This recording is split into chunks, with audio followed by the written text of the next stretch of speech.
नमस्कार, बात आज के चैनल में आपका स्वागत है। मैं हूं पारुल शर्मा और पेश है आज की सच्ची बात पक्की बात।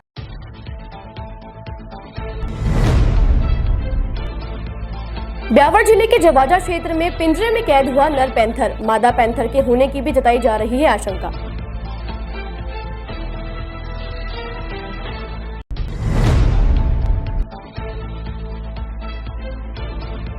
और अजमेर में भी पहुंचा कोरोना। किशनगढ़ की महिला के पॉजिटिव होने के बाद चिकित्सा विभाग में मचा हड़कंप।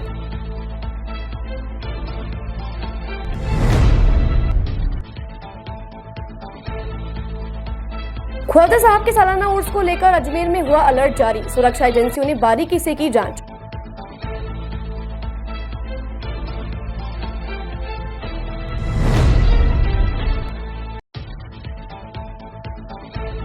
विद्युत विभाग में हुई जनसुनवाई, उपभोक्ताओं को पहुंचाई गई राहत।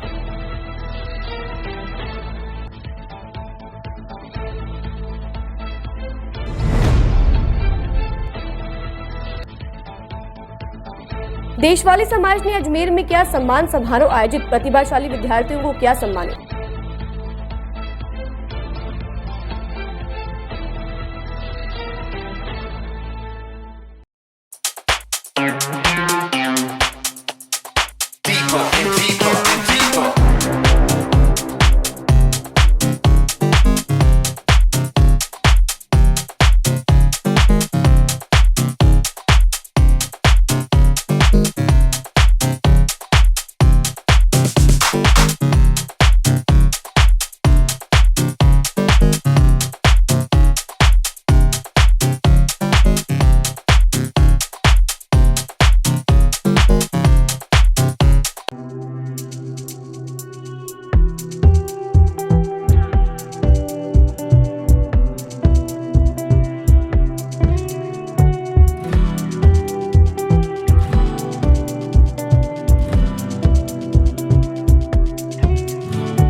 ये सर्किट मामू नहीं बनने का, रेडीनेट फाइबर लगाने का। इंटरनेट बोले तो रेडीनेट फाइबर नेट। डिटेल्स के लिए 7412001234 पे कॉल लगाने का। सही है भाई। इंटरनेट बोले तो रेडीनेट फाइबर। अब शुरू करते हैं बातों का बेहतरीन सफर। ब्यावर के जवाजा के पास गांव बाड़िया में काफी लंबे समय से पैंथर होने की जानकारी के बाद गांव में दहशत का माहौल व्याप्त था। इसके बाद वन विभाग की टीम ने गांव के नजदीकी जंगल में पैंथर को पकड़ने के लिए पिंजरा लगाया हुआ था। फिर रात को पैंथर के लिए लगाए गए पिंजरे में पैंथर कैद हो गया। पिंजरे में पैंथर के कैद होने के साथ ही गांव में कौतूहल का विषय बन गया और हर कोई पैंथर को देखने और उसकी फोटो अपने मोबाइल में कैद करने के लिए आतुर नजर आया। आपको बता दें कि ब्यावर में इससे पहले भी आसपास के क्षेत्र में कई बार पैंथर द्वारा बकरियों के शिकार करने की घटनाएं सामने आती रही थी, लेकिन आज तक पैंथर वन विभाग की पकड़ से दूर था। हालांकि नर पैंथर के पकड़े जाने के बाद आशंका यह भी जताई जा रही है कि संभावित ब्यावर के आसपास के क्षेत्र में अभी भी मादा पैंथर और उनके शावक मौजूद हैं और वन विभाग की टीम उनको पकड़ने के लिए भी जगह जगह पर पिंजरे लगाने की तैयारी में है। ख्वाजा गरीब नवाज के सालाना उर्स को मद्देनजर रखते हुए अजमेर में अलर्ट जारी कर दिया गया है। इसी कारण से आज अजमेर में दरगाह बाजार और उसके आसपास के क्षेत्र में एटीएस और ईआरटी की टीम ने पहुंचकर स्थिति का जायजा लिया और ख्वाजा गरीब नवाज की दरगाह और आसपास के क्षेत्र का निरीक्षण किया और सुरक्षा व्यवस्थाओं को बारीकी से जांचा परखा गया। आपको बता दें कि जनवरी में ख्वाजा गरीब नवाज की दरगाह पर सालाना उर्स का आयोजन होने वाला है, जिसमें देश दुनिया से लाखों की संख्या में ख्वाजा के दीवाने अजमेर पहुंचेंगे। साथ ही पाकिस्तानी जत्था भी उर्स में शामिल होने अजमेर आएगा। इसी को ध्यान में रखते हुए सुरक्षा एजेंसियां अलर्ट पर है। दरगाह शरीफ ख्वाजा साहब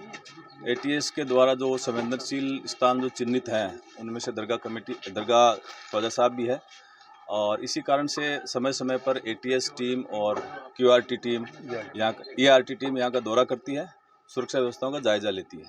अब चूँकि उर्स मेला भी कुछ समय बाद शुरू होने वाला है, इस कारण इसी सिलसिले में आज हम और हमारी ईआरटी टीम के मुनीश कुमार जी वगैरह हमने पूरा दरगाह क्षेत्र का दौरा किया है। अभी आधा हुआ अंदर का दौरा हम करेंगे, सुरक्षा व्यवस्थाओं का जायजा लेंगे। जो भी पक्ष है यहाँ पे, जैसे दरगाह कमेटी है, नाजिम साहब का ऑफिस है या फिर अंजुमन है, इन सब से मुलाकात करेंगे और इनकी सुरक्षा व्यवस्था के संबंध में चर्चा करेंगे। सर, ये दौरा कितने दिवसीय रहेगा? और कहाँ किस क्षेत्रों में, दरगाह में किन क्षेत्रों में आपने दौरा करा? आज हमने दरगाह के चारों तरफ का जो इलाका है, सारे जो गेट हैं, त्रिकोला गेट चौकी और इधर दिल्ली गेट चौकी, इधर इस तरफ पन्नी ग्राम तक जाएंगे अभी, और दरगाह के अंदर का क्षेत्र भी देखेंगे। यानी दरगाह का अंदर और बाहर जो समस्त क्षेत्र है उसका समस्त का दौरा करेंगे। जो हमारे पास जो नक्शा है, जो हमारे पास वो है, उसके अनुसार हम इनका भ्रमण करेंगे और सुरक्षा व्यवस्था को जायजा लेंगे। तो सुरक्षा के हिसाब से कहाँ कमी नजर आई आपको दरगाह क्षेत्र? अभी हमने दौरा पूरा किया नहीं है। दौरा पूरा करने के बाद जो भी हमें लगेगा, हम उसकी जो रिपोर्ट है हमारे उच्च अधिकारियों को भेजेंगे। अजमेर विद्युत वितरण निगम लिमिटेड के बिलों से संबंधित आज जन सुनवाई आयोजित की गई, जिसमें सभी उपभोक्ताओं की बिजली बिलों से संबंधित समस्याओं की शिकायत दर्ज कर समस्याओं का निस्तारण किया गया। जोनल चीफ इंजीनियर ने जानकारी देकर बताया कि आज से विद्युत वितरण की ओर से जन सुनवाई की फिर से शुरुआत की गई है, जिसके तहत पूरे डिस्कॉम को 2 महीने में 2 बार जन सुनवाई के निर्देश दे दिए गए हैं। उन्होंने बताया कि राज्य सरकार के आदेश के अनुसार जन जन की बिजली संबंधी समस्याओं को इस सुनवाई के माध्यम से राहत प्रदान करवाई जाएगी। इस सुनवाई के दौरान कई शिकायत टाटा पावर और डिस्कॉम की दर्ज की गई है, जिसका समाधान जल्द किया जाएगा और जो भी उपभोक्ता है वह ऑफिस में अपनी समस्याओं को लेकर इधर उधर ना भटके। इसे लेकर मुख्य तौर पर इस जन सुनवाई को आयोजित किया गया है। वहीं अजमेर डिस्कॉम द्वारा आम उपभोक्ताओं का फीडबैक लेने के लिए अभियान भी शुरू किया गया है, जिसमें सभी उपभोक्ताओं की समस्याओं को फोन द्वारा शिकायत दर्ज कर उनका समाधान किया जाएगा। जन सुनवाई हमने आज से वापस चालू करी है और पूरे डिस्कॉम के अंदर हमने हमारे एसीज को भी निर्देश दिए हैं कि हर महीने में 2 जन सुनवाई सर्किल लेवल पे हो। एक सुनवाई मैं खुद करूँगा, तो इससे जो पब्लिक को हमें राहत देनी है, जो राज्य सरकार के भी आदेश हैं कि जन जन की जो कठिनाइयाँ हैं बिजली बोर्ड के बारे में, उनको हमें दूर करना है। इस संबंध में हमने आज ये जन सुनवाई रखी है।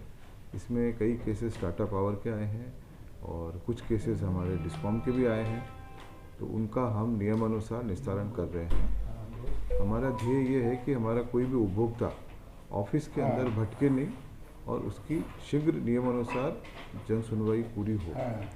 अजमेर डिस्कॉम ने एक फीडबैक लेने का सिस्टम भी चालू किया है, जिसके अंदर एएन, एक्सियन, एससी और चीफ अपने अपने ऑफिस से जनप्रतिनिधि और आम उपभोक्ता से फ़ोन पे बात करेंगे, उसका रिकॉर्ड रखेंगे और उनकी क्या अपेक्षाएं हैं या क्या दिक्कत है वो दूर करने का प्रयास करेंगे।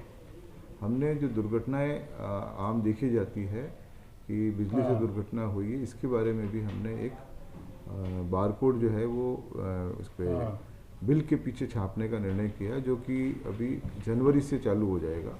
उसको स्कैन करके कोई भी उपभोक्ता दुर्घटना होने वाली लाइन को अपलोड कर सकता है, उसको 15 दिन में दुरुस्त किया जाएगा ताकि होने वाली दुर्घटनाओं से बचा जा सके। इसी प्रकार एसएमएस के थ्रू भी बिल उपभोक्ताओं को दिए जाएंगे ताकि वो जल्दी से जल्दी उसका पेमेंट कर सकें।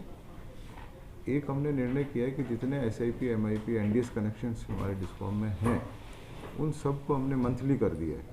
अगले माह से उनको मंथली किया है, जिससे कि निगम को कैश फ्लो बढ़े और इसके साथ ही उपभोक्ता का 2 महीने का जो बिल आता है उसमें चूँकि वो बिल की अमाउंट बड़ा होता है तो उसे देने में दिक्कत होती है। महीने में आने पर उसे छोटा अमाउंट होगा, वो तुरंत जमा भी करा देगा, तो निगम की जो आउटस्टैंडिंग है उसमें भी हमें राहत मिलेगी।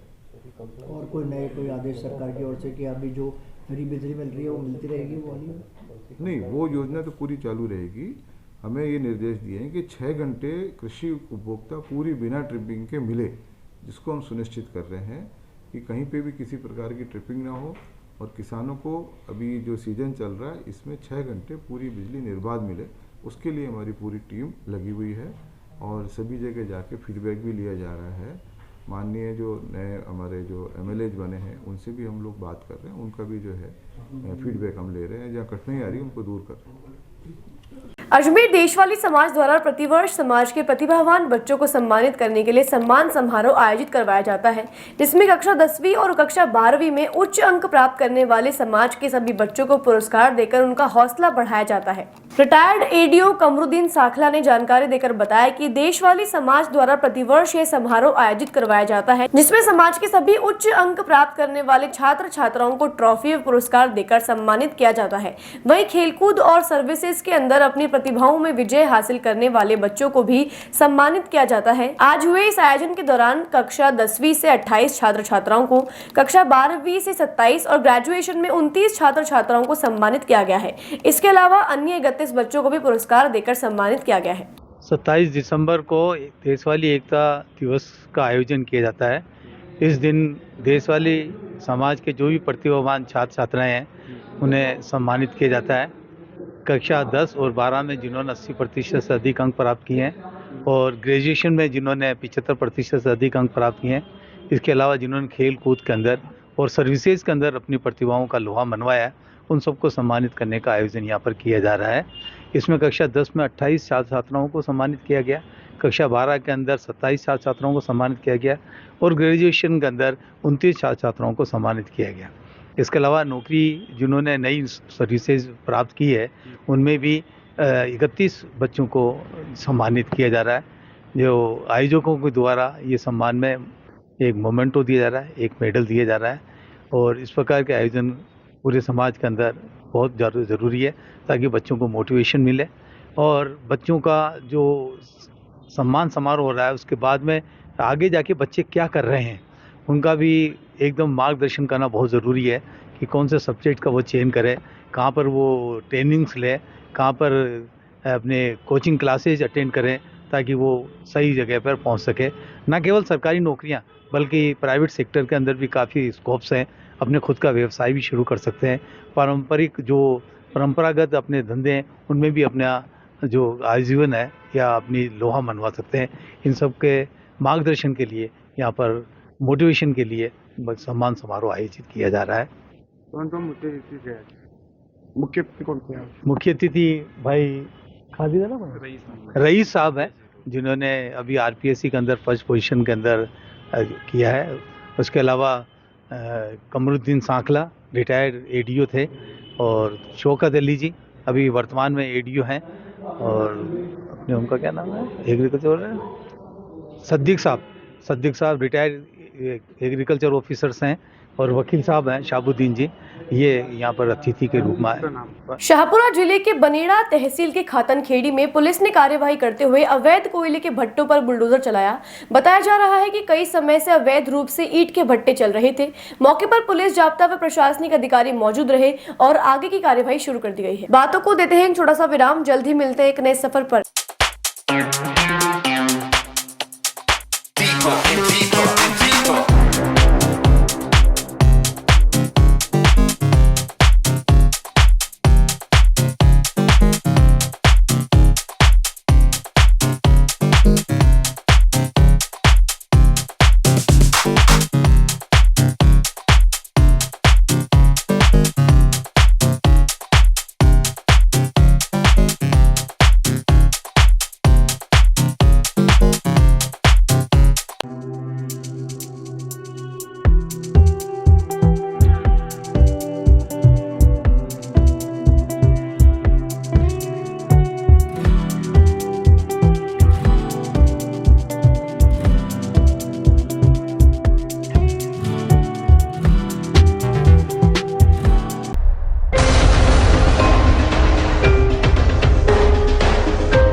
ये सर्किट मामू नहीं बनने का, रेडीनेट फाइबर लगाने का। इंटरनेट बोले तो रेडीनेट फाइबर नेट। डिटेल्स के लिए 7412001234 पे कॉल लगाने का। सही है भाई।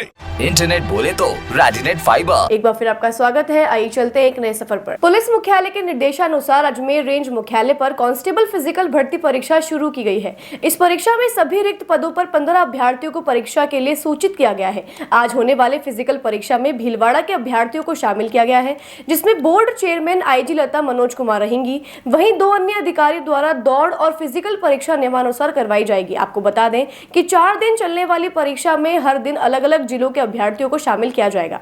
ये पुलिस मुख्यालय के निर्देशानुसार जो कांस्टेबल भर्ती परीक्षा है जिसका फिजिकल अभी लिया जा रहा है, जो पद है, जितने रिक्त पद है उसके 15 गुना, एक पद के अगस्त में 15 आदमी को कॉल किया गया है और ये अभी आज भीलवाड़ा की चल रही है और ये 4 दिन चलेगी रेंज मुख्यालय अजमेर पर, जिसके आईजी साहब बोर्ड चेयरमैन है और बाकी 2 IPS अधिकारी मेंबर हैं और जो अधिकारी हमारे लगा रखे हैं, जिसके अंदर जो प्राइवेट एजेंसी है उससे नियमानुसार इसकी दौड़ और फिजिकल अभी करवाया जा रहा है, जिसके अंदर मेडिकल टीम वो पुलिस पर्याप्त जाब्ता है, इनके स्वास्थ्य का पूरा ख्याल रखते हुए पानी की वगैरह की पूरी व्यवस्था करवा रखी है, कोई दिक्कत नहीं है और ये पर डे अलग अलग जिलों की अलग अलग भर्ती की जाएगी। अजमेर के द रॉयल मिलांस होटल में आज जिला स्वास्थ्य समिति अजमेर की ओर से नियमित टीकाकरण में भागीदारी को लेकर एक बैठक आयोजित की गई, जिसमें बच्चों को नियमित टीका लगवाने हेतु जागरूक किया गया। अध्यक्ष प्रकाश जैन ने जानकारी देकर बताया कि आज समाज में टीकाकरण जागरूकता को लेकर NGO व धर्मगुरु के माध्यम से बैठक आयोजित की गई है और उन समस्त लोगों को जागरूक किया गया है जिनमें टीकाकरण को लेकर अलग अलग भ्रांतियां व्याप्त है। उन्होंने बताया कि सरकार द्वारा चलाया गया ममता कार्ड हर गर्भवती महिला के पास होना आवश्यक है और उस कार्ड के माध्यम से समस्त टीके समय समय पर लगाए जाने जरूरी है। वहीं जिला प्रजनन और शिशु स्वास्थ्य अधिकारी डॉक्टर स्वामी ने बताया कि इस बैठक में आज सभी धर्मगुरु और NGO को शामिल किया गया है और नियमित टीकाकरण से कोई भी बच्चा वंचित ना रहे, इस पर फोकस किया गया है। उन्होंने बताया कि प्रतिवर्ष अजमेर से 35,000 नए बच्चे जुड़ रहे हैं, जिन्हें लगातार टीकाकरण की सुविधा उपलब्ध करवाने में पूरी टीम अपना सहयोग प्रदान कर रही है। यहाँ आज हमने सभी धर्मगुरुओं को आमंत्रित किया है और जितने भी डिस्ट्रिक्ट इन्फ्लुएंसर्स हैं उनको नियमित टीकाकरण के ऊपर एक रीओरिएंटेशन प्रोग्राम है, सेंसिटाइजेशन। हम चाह रहे हैं कि नियमित टीकों से हमारे सारे कोई भी बच्चा छूटे नहीं और नए अजमेर के सारे बच्चे प्रतिरक्षित हों। इसके लिए हमने मीटिंग रखी है। यहाँ हमारे कम से कम हर साल 35,000 बच्चे नए अजमेर में अब जुड़ रहे हैं और अभिभावक अगर सचेत होंगे अपने स्तर पर तो कोई भी बच्चा टीके से वंचित नहीं होगा। हम 11 बीमारियों से प्रतिरक्षित कर पाएंगे अपने बच्चों को और इससे स्वस्थ समाज की ओर भी हम अग्रसर होंगे। आज यहाँ पे एक होटल के अंदर यूनिसेफ और सीफार वालों की तरफ से एक बहुत ही अवेयरनेस का प्रोग्राम, जिसे कहेंगे मोटिवेशनल प्रोग्राम है, जो कि ह्यूमनाइजेशन को लेकर के किया जा रहा है। अक्सर देखा जाता है कि लोगों में टीकाकरण को लेकर के बहुत प्रकार की भ्रांतियाँ रहती है, खासतौर से जब पहले समय में जब जो पहला टीका लगता है और जब उस पर स्कार हो जाता है, घाव भी हो जाते हैं, जख्मी हो जाते हैं और कई जगह देखा जाता है कि जो अशिक्षित महिलाएं हैं वो उसको बड़ा सीरियसली ले लेती हैं और फिर उसके बाद दूसरा टीका लगवाने से वो अवॉइड करती हैं। उन लोगों को जागरूक करने के लिए एक समाज की और NGOs के माध्यम से और धर्मगुरु के माध्यम से यहाँ पर एक कार्यक्रम रखा है कि हम लोगों की बात एक इम्पॉर्टेंट रोल पैदा करती है इन लोगों को शिक्षित करने के लिए। तो उसमें हम लोगों का एक दायित्व बनता है कि हम उनको जाकर के शिक्षित करें और वो जो बाकी के बचे हुए टीके हैं उनके लिए वो घबराएं नहीं और सुरक्षित तौर से जाकर के उसको टीके को लगवाएं। सरकार ने जो एक वो कार्ड की योजना, ममता कार्ड की योजना बनाई है, वो एक आवश्यक रूप से मैं महसूस कर रहा हूँ कि वो कार्ड जो भी गर्भवती महिलाएं होती हैं, जो जिनके नए बच्चे होते हैं, उनके पास वो आवश्यक रूप से वो कार्ड होना चाहिए और उस कार्ड के माध्यम से सारे टीकाकरण उनके पास होना चाहिए, कोई भी किसी प्रकार का ड्रॉप आउट नहीं होना चाहिए। तो मैं अपने माध्यम से ये कहना चाहूँगा, क्योंकि मैं एक संगठन को रिप्रेजेंट करता हूँ और कल हमारे यहाँ ये बात भी आई थी कि हम लोगों को इसमें विशेष रूप से हिस्सा लेना चाहिए। सभी धर्मगुरु इसके अंदर इसमें पार्टिसिपेट करें और अपने अपने माध्यम से ये अपील करें कि सबको जाकर के टीकाकरण अवश्य कराना चाहिए। इसमें किसी प्रकार की नेग्लिजेंसी नहीं बरतनी चाहिए।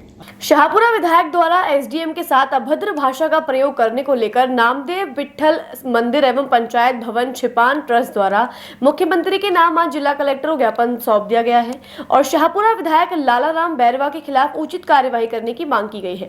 नामदेव विठल मंदिर पुष्कर के अध्यक्ष त्रिलोक चंद्र ने जानकारी देकर बताया कि राजस्थान के शाहपुरा विधानसभा क्षेत्र से नवनिर्वाचित विधायक लालाराम बैरवा द्वारा छिपा समाज की बेटी नेहा छिपा SDM बनेड़ा शाहपुरा के साथ जनता के सामने विधायक द्वारा जिस अभद्र भाषा में बात की है, उससे लगता है कि विधायक सत्ता के नशे में मगरूर है। उन्होंने बताया कि एक जनप्रतिनिधि द्वारा एक महिला प्रशासनिक अधिकारी को सार्वजनिक स्थल पर इस तरह धमकाना, अभद्र वार्ता करना उचित नहीं है, जबकि SDM महोदया संवैधानिक नियमानुसार कार्यवाही की बात कर रही थी।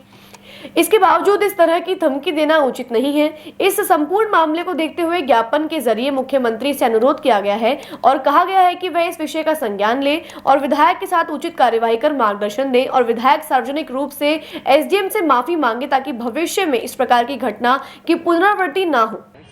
हाँ, आज हम सभी नामदेव छिपा समाज अजमेर जिला की तरफ से हमारे समाज की नेहा छिपा SDM जो शाहपुरा बनेड़ा में कार्यरत है और एक सार्वजनिक कार्यक्रम के तहत वहाँ के नवनिर्वाचित विधायक लालाराम जी बेरवा द्वारा उनके साथ अभद्रता की गई तथा उनको गलत शब्दों से उनको अपमानित किया गया। इसलिए हम सभी नामदेव छिपा समाज अजमेर की तरफ से श्रीमान जिलाधीश महोदय को आज ज्ञापन देने आए हैं मुख्यमंत्री जी के नाम, ताकि ऐसे बेलगाम नेताओं पर मुख्यमंत्री से निवेदन है कि वो लगाम लगाए और एक महिला अधिकारी होने के नाते भी उनका अपमान किया गया है, तो ये अपमान हमारे नामदेव समाज द्वारा सहन नहीं किया जाएगा और श्रीमान मुख्यमंत्री महोदय से निवेदन है कि वो इस पर तुरंत कार्रवाई करें और ऐसे नेताओं पर लगाम लगाएं ताकि भविष्य में इसकी पुनरावृत्ति नहीं हो सके। मिले हैं क्या आश्वासन? आज हम अतिरिक्त जिला कलेक्टर महोदय से मिले हैं, उन्होंने आश्वासन दिया है कि इस प्रकार की घटना नहीं होनी चाहिए। हम मुख्यमंत्री जी को अवगत कराएंगे इसके बारे में और आपकी पूरी जानकारी वहां तक पहुंचाएंगे। अजमेर के सेंट मैरी कॉन्वेंट स्कूल के सभागार में आज सर्वधर्म मैत्री संघ का वार्षिक कार्यक्रम आयोजित किया गया। इस कार्यक्रम के दौरान रंगारंग प्रस्तुतियों ने वहां आए सभी लोगों का मन मोह लिया। आपको बता दें कि इस कार्यक्रम के मुख्य अतिथि संभाग आयुक्त CR मीणा और विशेष अतिथि हाई सिक्योरिटी जेल अधीक्षक पारस जहांगीर भी उपस्थित रहे। इस आयोजन में विभिन्न धर्म के लोग अधिक संख्या में शामिल हुए।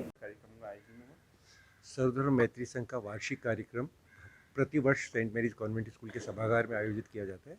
आज भी इसी कड़ी में ये कार्यक्रम यहाँ पे आयोजित किया गया है। कार्यक्रम के मुख्य अतिथि संभागीय आयुक्त श्रीमान CR मीणा साहब और विशेष अतिथि Paras Hingat jail superintendent high security corridor थे और सभी धर्म गुरु यहाँ पे उपस्थित रहे। काफ़ी अच्छी भारी संख्या में लोग तादाद में यहाँ उपस्थित है और विभिन्न धर्मों की प्रस्तुतियाँ यहाँ बड़े मनमोहक ढंग से प्रस्तुतियाँ दी जा रही है। प्रकाश जैन, अध्यक्ष सर्वधर्म मैत्री संघ अजमेर। बातों को देते हैं एक छोटा सा विराम, जल्द ही मिलते हैं एक नए सफर पर।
ये सर्किट मामू नहीं बनने का, रेडीनेट फाइबर लगाने का। इंटरनेट बोले तो रेडीनेट फाइबर नेट। डिटेल्स के लिए 7412001234 पे कॉल लगाने का। सही है भाई। इंटरनेट बोले तो रेडीनेट फाइबर। एक बार फिर आपका स्वागत है। आइए चलते हैं एक नए सफर पर। जयपुर में एक युवती पर कार चढ़ाकर उसकी हत्या कर दी गई। घटना जवाहर सर्किल क्षेत्र के गिरधर मार्ग की है। युवती उमा सुथार अपने साथी राजकुमार जाट के साथ क्लब से पार्टी करके निकली थी। विवाद के बाद कार सवार मंगेश अरोड़ा ने कार बैक की, फिर उमा को कुचलते भाग निकला।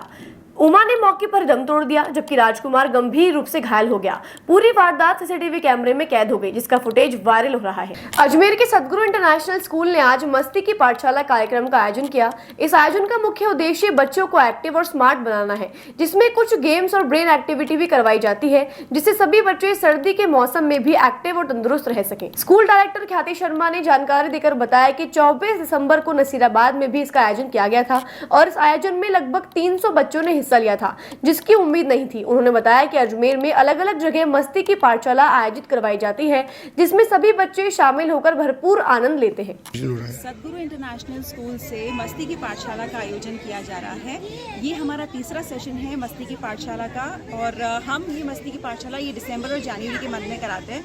इसका बेसिकली उद्देश्य ये रहता है कि बच्चों की जैसे विंटर ब्रेक स्टार्ट हो जाती है तो हमें रहता है कि बच्चों को एक्टिव बने रहना चाहिए, उनकी मदर्स को एक्टिव रहना चाहिए। सर्दियों में नॉर्मली बच्चे बहुत लेथार्जी हो जाते हैं, सुस्त हो जाते हैं, रज़ाइयों में छुपे रहते हैं, टीवी, मोबाइल, गेम्स, ये वो उन्हीं में उनका सारा समय जाता है। तो उन बच्चों को एक्टिव रखने के लिए हम ये एक्टिविटी का आयोजन करते हैं। इसमें फन गेम्स होते हैं, कुछ ब्रेनस्टॉर्मिंग एक्टिविटीज़ होती हैं और जुम्बा होता है। बहुत सारे ऐसे गेम्स होते हैं जिसमें बच्चे बहुत ही ज़्यादा इंटरेस्ट लेकर और एंथुजियाज्म से पार्टिसिपेट करते हैं। आश्चर्य की बात यह है कि हमने अभी नसीराबाद में लास्ट इवेंट किया था 24 दिसंबर को। इतना एक्सपेक्टेड ही नहीं था, हमें लगा था कि भाई 100-125 बच्चे होंगे, उसमें 300 बच्चे, 300-400 पेरेंट थे उसके अंदर। इतनी ह्यूज गैदरिंग थी जिसका हमने कभी अंदाज़ा भी नहीं लगाया था। तो अब क्योंकि सब में फेमस होता जा रहा है ये, क्योंकि तीसरा सेशन है, हम लोग इसको नसीराबाद में, पुष्कर, किशनगढ़ और अभी जैसे अजमेर में भी अलग अलग जगहों पे हम लोग ये एक्टिविटीज़ करते हैं। एक एक एरिया के अंदर करते हैं जहाँ पे हम सारे लोगों को इकट्ठा करते हैं और वहाँ पे अब फेमस भी इतना हो गया है कि जहाँ पता लगता है कि मस्ती की पाठशाला का आयोजन हो रहा है तो पब्लिक अपने आप से आती है। तो बेसिकली हमारा क्राइटेरिया ये है कि बच्चे एक्टिव रहें, स्मार्ट रहें, उनकी एक्टिविटीज़ होती रहें और वो इन्जॉय भी करें फन गेम्स में, क्योंकि ज़रूरी नहीं है कि हर बच्चा वेकेशन के लिए जा रहा हो। तो ये जो दिन होते हैं तो उसमें अगर मान लीजिए अगर पंचशील में भी हो रहा है तो अब हमारी नेक्स्ट एक्टिविटी किसी दूसरे एरिया में होगी तो पंचशील के बच्चे भी वहाँ पे आ जाते हैं, नोइंग के भी। और ये फ्री ऑफ कॉस्ट है, इसमें कुछ भी कोई चार्ज नहीं है, रजिस्ट्रेशन फ्री है, बच्चों को रिफ्रेशमेंट भी मिलता है, मस्ती भी करते हैं, गेम्स भी करते हैं and on the whole they enjoy a lot in this vacation. मैं ख्याति अरोरा, सतगुरु इंटरनेशनल स्कूल से YouTube director. Thank you. Ajmer के दौराई क्षेत्र स्थित राजकीय उच्च माध्यमिक विद्यालय के छात्राओं को आज चंद्रवदाई नगर स्थित राजकीय सामुदायिक स्वास्थ्य केंद्र पर हेल्थ केयर की ट्रेनिंग दी गई। स्कूल लेक्चरर गायत्री टेलर ने जानकारी देकर बताया कि इस ट्रेनिंग के दौरान सभी छात्राओं को स्वास्थ्य संबंधी जानकारी उपलब्ध करवाई गई है, जिसमें कई तरह के स्वास्थ्य संबंधी शिक्षा छात्राओं को दी गई। इस ट्रेनिंग के दौरान डॉक्टर कल्पना दीक्षित व समस्त स्टाफ ने स्कूल के बच्चों को ट्रेनिंग में अपना भरपूर सहयोग दिया। इस ट्रेनिंग में कुल 25 बच्चे हैं जो कि प्रतिदिन इस केंद्र पर आकर स्वास्थ्य शिक्षा की जानकारी हासिल करते हैं। हम है ना राजकीय उच्च माध्यमिक विद्यालय दौराई से हैं। हमारे यहाँ वोकेशनल की 2 ट्रेड चलती है, एक हेल्थ केयर और एक ITs। तो यहाँ हम जो सैटेलाइट हॉस्पिटल चंद्रवदाई नगर है यहाँ से हम परमिशन ले करके और फिर यहाँ बच्चों को ट्रेनिंग के लिए हमेशा ले करके आते हैं।